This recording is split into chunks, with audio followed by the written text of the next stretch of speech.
Ils ont chanté hier soir et c'était peut-être l'une des dernières fois pour les Ultramarines. 19h, la nouvelle arrive aux oreilles des supporters. Les Girondins sont rétrogradés en Régional 1, une décision de justice que redoutaient les fans. Pour ces amoureux du foot, la sentence n'est pas comprise, pas justifiée, disent-ils. C'est l'un des pires jours de ma vie, honnêtement. Ce club, je l'ai dans le sang. Cette passion transmise de génération en génération dans ma famille. On ne comprend pas pourquoi, on attend les explications et puis on se demande s'il y a encore un recours possible, on ne voit pas lequel, mais c'est dramatique. Le rachat du club par l'investisseur Spartal Capital n'aura pas su convaincre la justice. Dans un communiqué publié quelques heures après le verdict, les Girondins réagissent. Le club regrette que les garanties importantes apportées ces dernières semaines pour assurer sa continuité ne puissent faire l'objet d'un nouvel examen par la DNCG.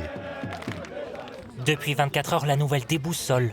Sur les réseaux sociaux, chez les anciens joueurs aussi, à l'image de cette figure historique qui peine encore à y croire. Je ne pensais pas qu'on puisse arriver à une destruction du club. Alors, ça me touche effectivement quand on en arrive là. Par rapport à ce que le club représente pour les supporters, pour moi-même, oui, c'est une triste situation. Alors existe-t-il une voie de passage? Le club peut-il encore espérer?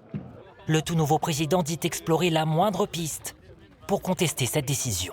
On avait lancé des initiatives dans le cas où la décision du tribunal administratif nous serait défavorable et nous jouerons cette carte jusqu'au bout. Les nouveaux actionnaires ont donc annoncé solliciter le comité exécutif de la Fédération française de football, une pièce en plusieurs actes dans laquelle les Girondins jouent leur survie et dans laquelle nul ne sait encore si l'institution parviendra à éviter le scénario du pire, celui d'une liquidation judiciaire.